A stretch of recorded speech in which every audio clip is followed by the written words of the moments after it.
Hey people, what's up? Hart here.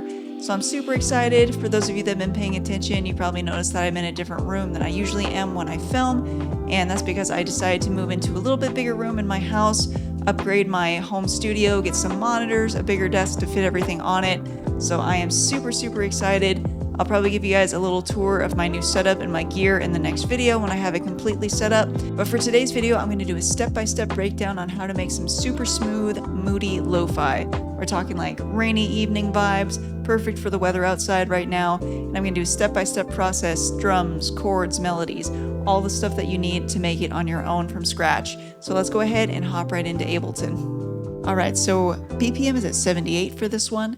And I'm going to start with some drums, which I don't usually do. Usually it's chords, but let's mix it up a little bit today. So what we're going to do is I have a drum rack set up here with our hi-hats. And I have just an acoustic sounding hi-hat sample loaded in one cell.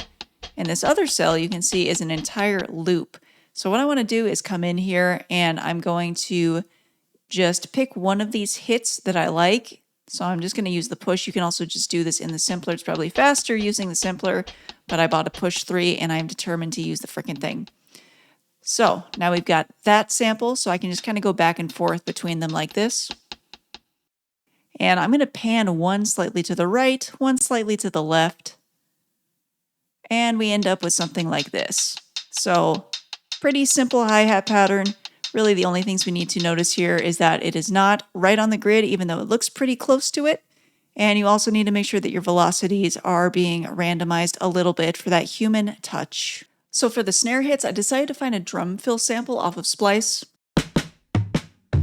And what's cool about using something like this is it has several different snare hits that sound slightly different, and it's going to give my MIDI drums a more realistic feel. So what I want to do is right-click on this sample, hit Slice to New MIDI Track, and that should automatically slice those drum hits out to a drum rack for me. So I'll just hit OK. And now we have this. And I'm just going to remove the tom hits because I'm not going to use them. And I'm going to rearrange these and add my kick in and record.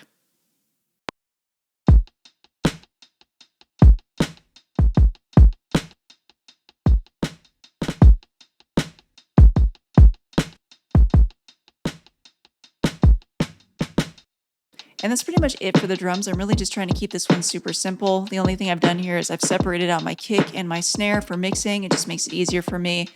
And I won't go into all of the mixing stuff I'm doing right now, but basically I'm just adding a little bit of saturation to most of these to brighten them up a little bit of EQ, mostly cutting out the lows from the snare and the hi-hat just so it doesn't interfere with my kick and bass. And I had these sent to a bus. And what I always like to do on my drum group is just add a little bit of compression here, some saturation that helps kind of glue them all together even more. And what I've done for this one in particular is you can see I have an EQ8 here that's automated, and it's kind of crunching in here into a band pass. And it's just kind of a cool transition effect to move between different portions of the song. So it's not every 4 bars, but every time that I'm going to transition to a new part of the song, it's just kind of a way to help the drums seem like they're moving. Next, I'm going to add some chords with the Soft Piano VST from Labs, which is a free download from Spitfire Audio. And if you don't know about this one yet, you've either been living under a rock or it's your very first day producing music. And if so, you're welcome.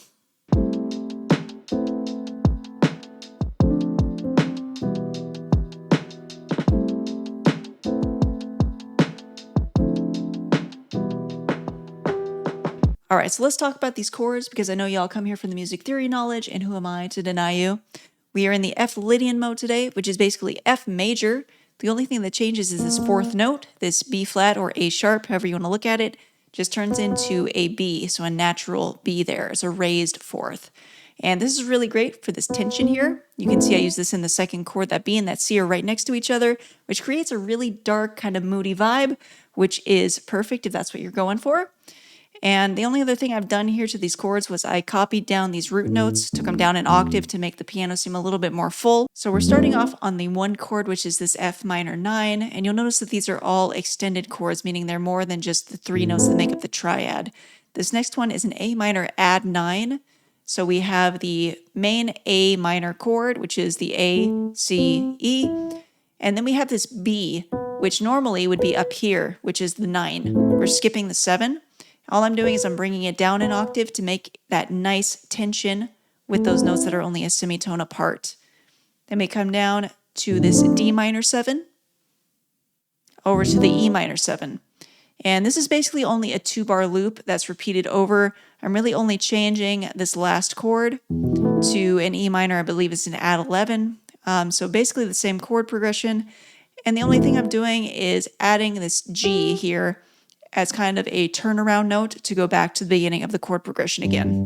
All right, pretty standard processing for this for my pianos. I normally have a low cut just to get rid of any of that muddiness that's going to interfere with kick and bass. And this one I'm actually trying to get some of those highs to come out a little bit more. Glue compression just to catch any of those peaks because pianos can be a little bit peaky with those transients. And then I'm using duck to just compress it, sidechain compress it to my kick. And this is basically just a fancy sidechain compressor, or if you have kickstart, basically the same exact thing. And as beautiful as that soft piano from Labs is, it is kind of delicate. So I wanted to layer it with another piano that just has a little bit more body in the mid-range. So I went ahead and grabbed the Giant from Native Instruments, which is just a really, really nice upright piano that has just a little bit more grit. Lastly, I wanted to layer it with something just a little bit more on the choir or vocal side. So I found this preset in the Augmented Voices from Arturia, and it's just really, really light, airy in the background. And what I did was I just did some of the upper notes of these chords because doing the entire chord itself was just making it too muddy. And as usual, I have all of those going to a bus for processing. I just have some EQ cutting out some of those low mids that were getting a little muddy. I have some OTT, very, very slight amount, and just some more glue compression and saturation just to get them sounding good together. And for the bass, I'm just using this bass swing guitar from Sway, which ever since I've gotten this Play series from Native Instruments has become one of my favorite basses to use. And just really, really simple bass line here, basically just following along with the root notes, because this isn't really meant to be a funky bass, it's just kind of to reinforce the chords. So pretty simple EQ here, just a low shelf to cut the lows we can't hear, and a high cut to cut that buzziness at the top end. And then I'm using Saturn 2, which is a really, really great multi-band saturator. You can see I have this split in 2 and the bottom half is turned off, so it's actually not doing anything to those sub-frequencies because it's going to make it super muddy. And I'm really just saturating the higher end, which is basically what most people will hear anyway. I'm going to grab the soft piano from Labs one more time and let's add a melody over the top of the chords.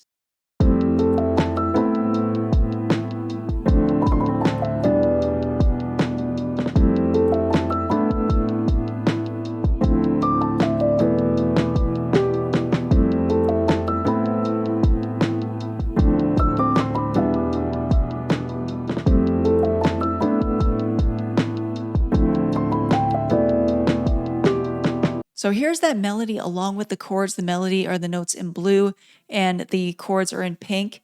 And this is something that I do with all of my melodies, is that I make sure that it's at least an octave or more above the chords. And that's just because it's going to make the melody stand out, because anything that's in that higher frequency range is going to be easier to hear for the listener. And it also kind of frees up some extra space from the mid-range so everything isn't building up down there. It just makes it so it's a little bit more balanced in terms of the frequency spectrum. And then you can see here that I have a lot of octaves happening. And I'm really just picking notes that are in the chords and just choosing certain ones to kind of bring out and reinforce. And it's just helping the chords and the melody mesh together. All right, one more pro tip on melodies is you'll notice that I actually have an 8-bar loop here instead of 4 bars. And really all I've done is just kind of change this section here and this section. Just making small changes like this and making it a longer loop will make your melodies more interesting, less static, and it's really just going to elevate your entire song if it doesn't just sound like the same 2 or 4 bar loop that you copy pasted over and over. And the last thing it needs to give it that lo-fi vibe is just some background noise. And I just popped onto YouTube and grabbed this field recording of New York City at night. So just kind of some traffic, some people talking, just really, really light background noise. And I have this turned way down in the mix. And I pretty much have an EQ on here, letting some of those upper frequencies in so you can still kind of hear it, and also cutting off any of those lows so it's really not muddying up any of the stuff down in the lower area. And that's going to do it for this one. Please do remember, if you enjoyed this video, hit that like button, hit that subscribe button. Let me know in the comments what you'd like to see in future videos and I can work on it. And until then, take care and I will see you in the next video.